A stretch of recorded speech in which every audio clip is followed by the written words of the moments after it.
Hi, thank you so much for coming to this workshop, and thank you to the organizers of the ICLL for allowing me to present these things.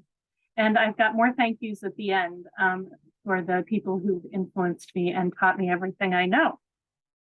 So this workshop is called Best Practices for Language Learning from Research. I'm Nora McNamara. I serve with SIL International, and I'm a PhD student in Second Language Studies at Indiana University. And I can't advance my slide. There we go. So what we're going to talk about today, first, we're just going to talk a little bit about what I've experienced in my journey to learning how to read second language acquisition research. Then we'll talk about 5 best practices from research for language learning. And then we'll think a little bit about your next steps. And that'll be kind of woven throughout as well. So before I started grad school, I had read language learning research papers on my list of things to do, always. I really wanted to be familiar with current language learning science and base my coaching on that science. Has anybody else in here felt that way? I bet so. So now I'm in a PhD program in second language studies, and sometimes it seems like all I do is read papers, which is great. One thing I've learned, though, is that it's not great to base my practice on the findings of just one paper. It's better to look at a whole bunch of papers and see what is statistically significant overall and base how I coach on that. Thankfully, there are people who do this. They gather a huge quantity of research papers on a certain technique or method, and then they run stats on the results and see which ones have the largest effect size. These are called meta-analyses, and they're worth plowing through and reading, with Google at my side to fill in any gaps in my understanding. So the authors of this book, Exploring Language Pedagogy Through Second Language Research, Rod Ellis and Natsuko Shintani, they drew on the breadth of language learning research for use in identifying a set of general principles that can inform the role that instruction plays in L2 learning. Ellis and Shintani, they propose 11 principles, but in consultation with one of my professors, Dr. Deborah Friedman, I've decided to only present the main 5 principles because those will be the most helpful for us in our coaching. So these principles talk about instructed language learning. When Ellis and Shintani talk about this, they're talking about what happens either with a language friend or in a class, as opposed to language that just gets picked up by being in the language area, which is incidental learning. Don't read instructed as meaning in classroom teaching. It just refers to any situation where someone is helping us learn a language, whether that's one-on-one, in a small group, or in a classroom, with a trained teacher or with the patient woman that sells vegetables on the corner, who was one of my best language parents. So these are the 5 principles. We'll unpack each one and then brainstorm what kinds of activities would follow these principles. I'll just let you read these.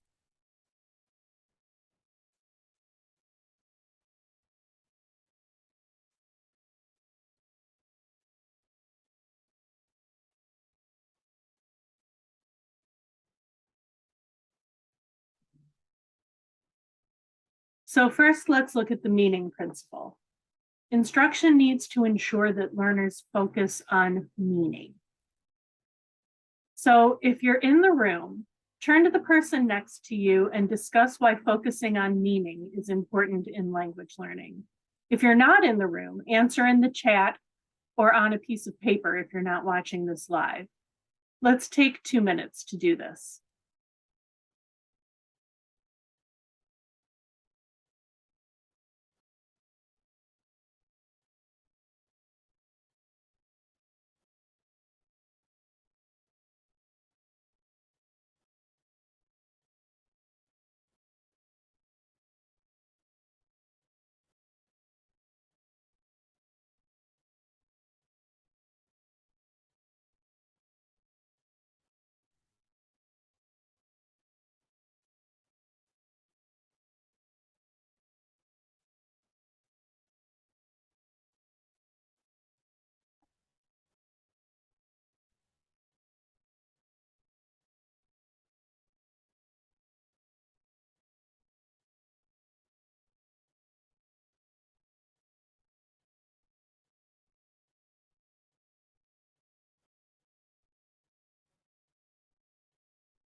Great, thank you for sharing.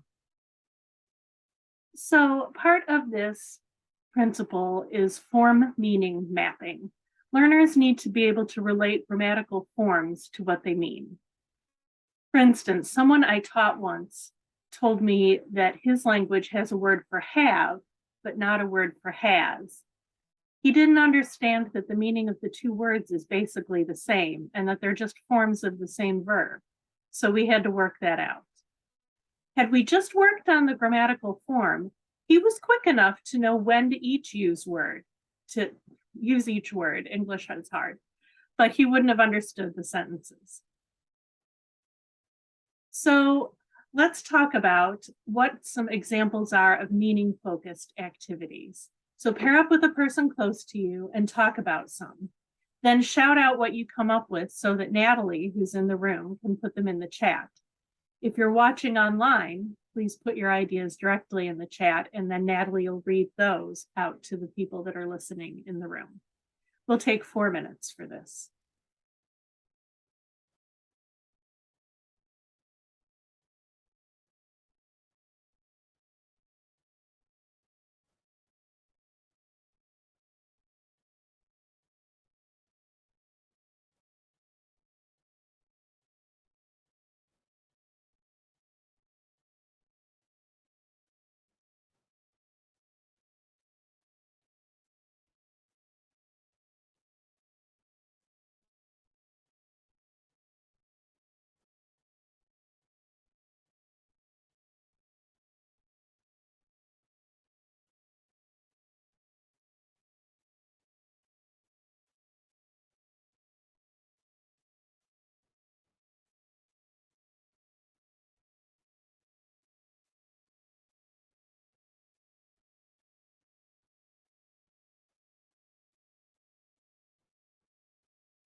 Great, thank you for sharing. So now we're going to move to the next principle, which is the grammar principle. Instruction needs to ensure that learners also focus on form. If you're in the room, turn to the person on the other side of you and discuss why or why not you think focusing on grammar is important in language learning. Oh, this is the meaning principle. Sorry about that. If you're not in the room, answer in the chat or on a piece of paper if you're not watching this live. And let's take 2 minutes to do this.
Great, thank you for sharing.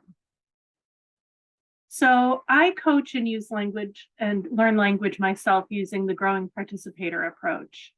Some people think that the growing participator approach doesn't focus on grammar, but that's a big misconception. What the growing participator approach does is incorporate focus on grammar into meaning-focused activities. These activities are parts of many other approaches as well. They're not unique to the growing participator approach. This is one sequence of grammar-focused activities that retain a focus on meaning as well. Record for correction, then input flooding, and then output flooding. Let's look at what these are. So first, record for correction. The learner records themselves talking about something that they can talk about, something familiar, and then plays it phrase by phrase or sentence by sentence to a language friend, asking them, how would you say this? They record that as well. The learner then looks for patterns in their errors. And that's where a coach can come in to help find the patterns in the errors. After the learner finds a pattern in their errors, they do an oral input flood focusing on these errors, practicing the problem construction in a way that's still meaningful. So here's a video of oral input flooding where the learner often said things like the house of my mother rather than my mother's house. I just used a Where's Waldo book for this. After a few days of input flooding, the activity switches to output flooding, where the learner says the phrases and the language friend points. But this is input flooding that you're going to see here for a few seconds. The man's car.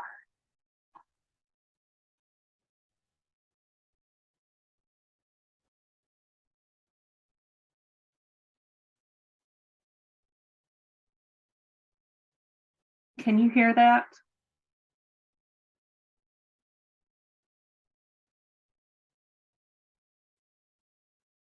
Anyway, I'll just keep playing it. The man's car.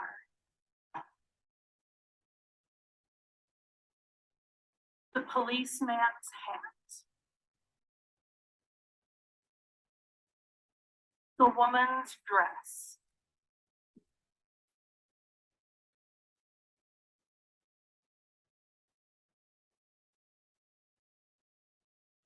Okay, so I was saying things like, just in case this the sound wasn't shared, I can't tell if I shared it or not, sorry. I said things like the man's car, the woman's dress, the policeman's hat, which was the construction we were focusing on. And the person who was growing into the English world pointed at the appropriate pictures. So after we do this for a few days, or the person I'm coaching does this with their language friend for a few days, then it switches to output flooding, where the person who is growing into the new languacultural world, the person who's learning the language, says the phrase, and then the language friend points. So we're still focused on meaning, but we're also focusing very specifically on a grammar point that the learner is having trouble with. So the next principle is the input principle. There's some overlap here with the demonstration of input flooding that you just saw. You all know that not all language that we hear is actually input. I could listen to Vietnamese radio for a year, but if I didn't have anything to help me understand it, all that listening would not lead to me learning Vietnamese. So instead, the input needs to be comprehensible. So what do you suggest the people you're coaching do to make input comprehensible at different stages of their language learning? Let's take 3 minutes to quickly call out things to Natalie so that she can put them in the chat. Or if you're watching live online, please enter them into the chat yourself, and Natalie will try and read those out. So we'll take 3 minutes.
Great. Thank you so much for sharing those things. Okay, next comes the output principle. Successful instructed language learning also requires opportunities for output. Meryl Swain is the person that's most associated with this principle.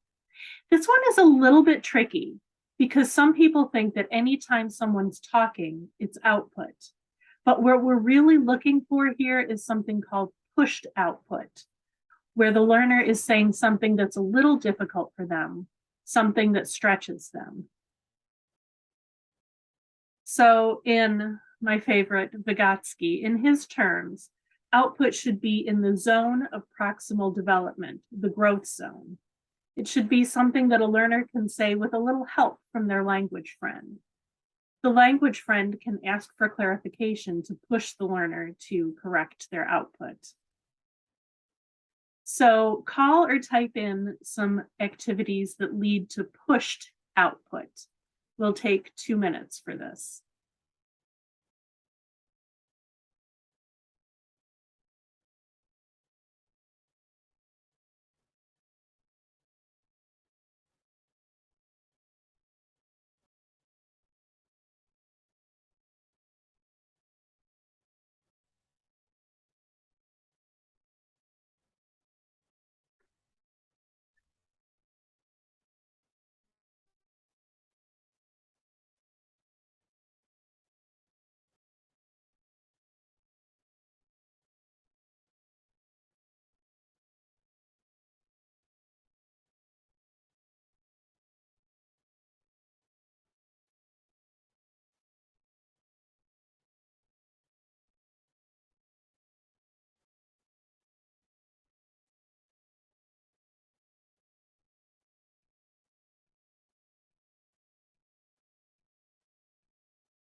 Great. Thank you for sharing. Okay, I fixed it so I'm for sure sharing sound on this because I want you to be able to hear what's in the next video. I'm sure you already mentioned this, but information gap games are one of my favorite ways to encourage pushed output. Here's a video of me talking about the information gap games I was playing at the time I recorded it with my language friend. Let's see. Come on.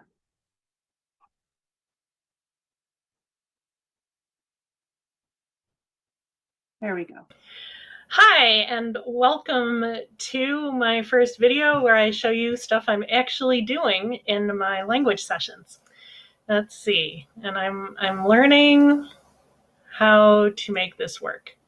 All right, so today was my first time back since like November, so it's been several months with my wonderful, fun, patient, encouraging language parent, Trisha, who is helping me grow into her deaf American Sign Language and World.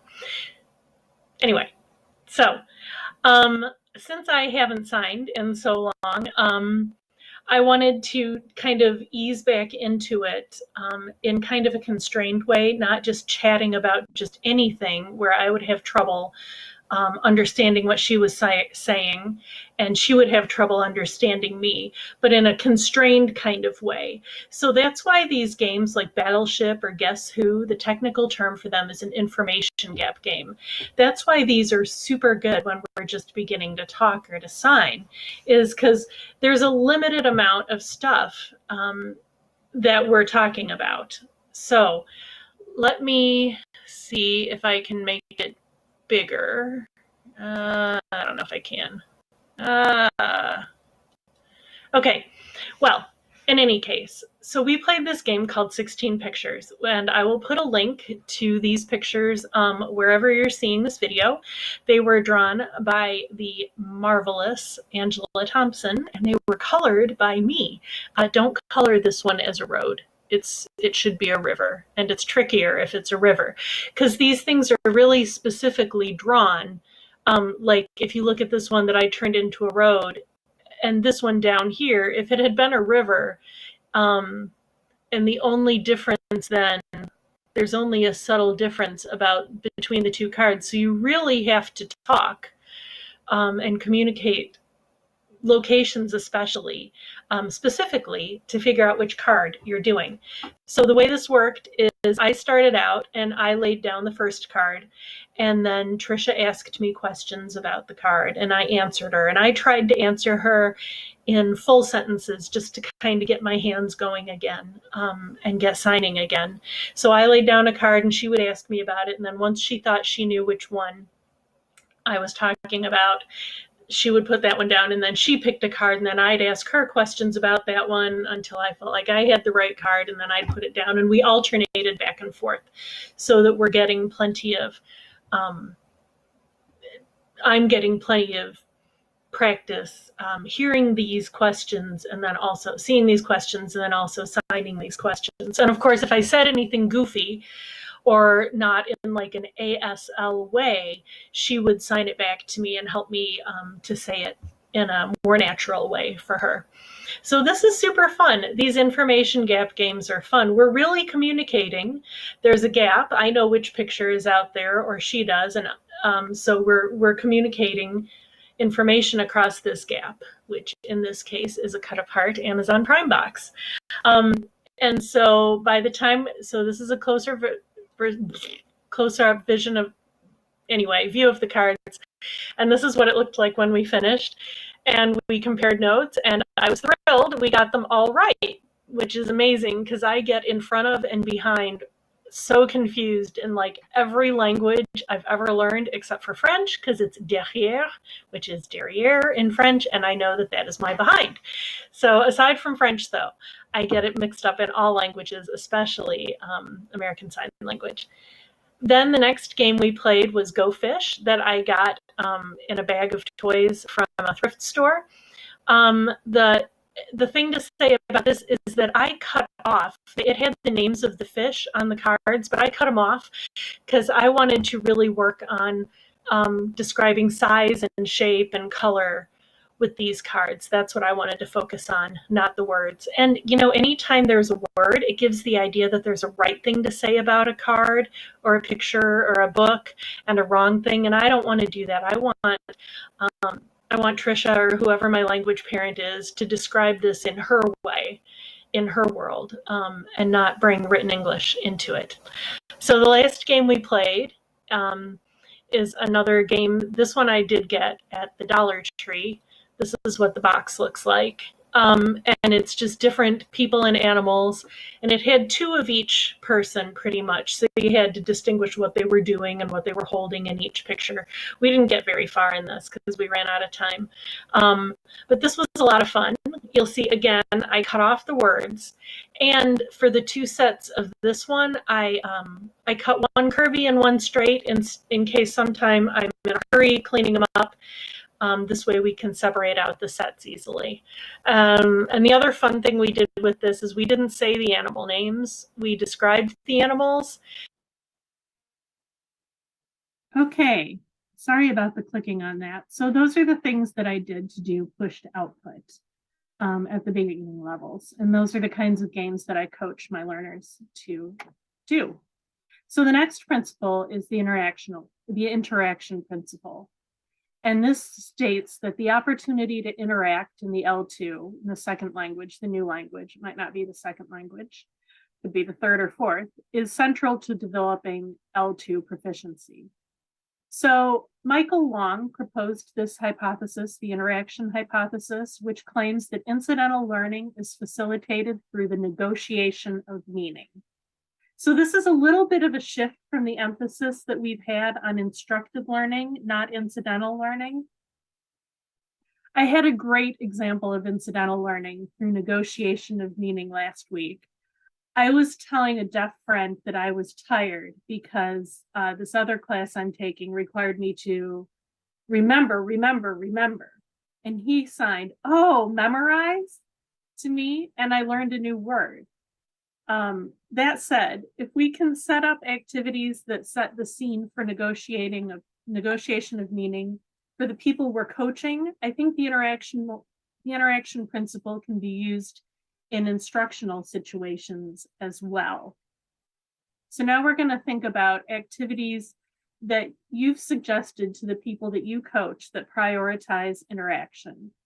Once more, call them out, and Natalie will write them in chat. Or if you're watching online live, write them in chat yourself.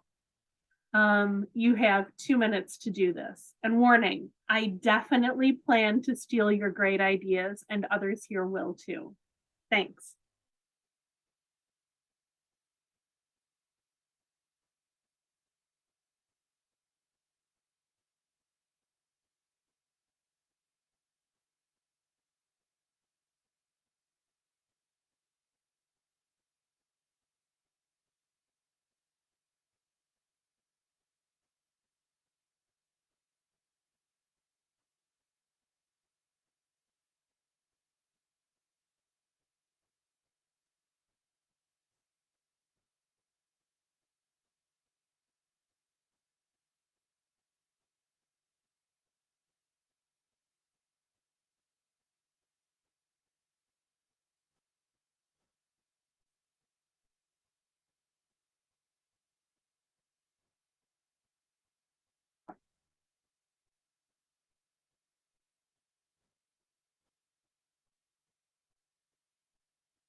Great, thank you for sharing those. So these are the 5 main principles from Allison Shintani to guide you in your coaching. I really hope you found something helpful in this presentation. Think about now one of the 5 principles and how you plan to incorporate its use into your next coaching or teaching experience. And I would love it if you would email this to me. My email will be on a later slide. So let's take 3 minutes for this.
Great, thanks for that. So these are the resources that I used to put together this workshop. Besides my own YouTube channel, which you can find, just look for my name on YouTube, Nora McNamara. And huge thanks to Dr. Deborah Friedman, one of my professors at Indiana University, and Dr. Gregory Thompson, who have taught me everything I presented in this, and especially Greg Thompson has taught me practically everything I know about how to help people grow in the new language. Thank you again for coming. Here's my email address. My blog is mostly language learning stuff. And again, you can find me on YouTube as well. Thank you.